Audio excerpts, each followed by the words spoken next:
Sí, exposición que está abre oficialmente Jawebs Awo, esta llama, tiene título Diario de Viaje, Diario de Sonho. Okay. E também eu disse, viajem de diferentes partes do mundo, viajem interior, viajem de um mundo de sonho.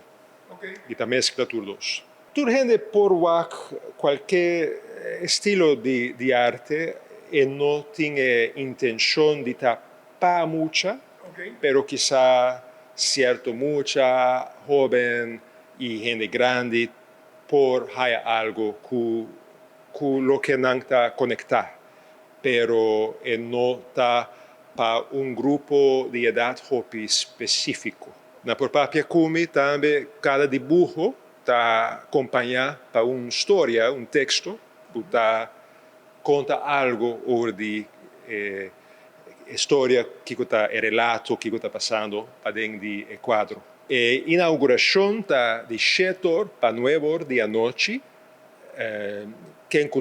cada quem está bom venir e também tem charla, Pancho Herman também dá discurso e quizás poema hasta, também conversar com o público, também tem vinha, também tem soft, refresco, algo de comer chiquito, sim. Saqueta grátis, correto? Totalmente.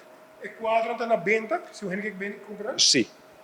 O quadro não está na venda, gente mister clarificar qual quadro, qual dibujo e não por museu está pondo em contato comigo.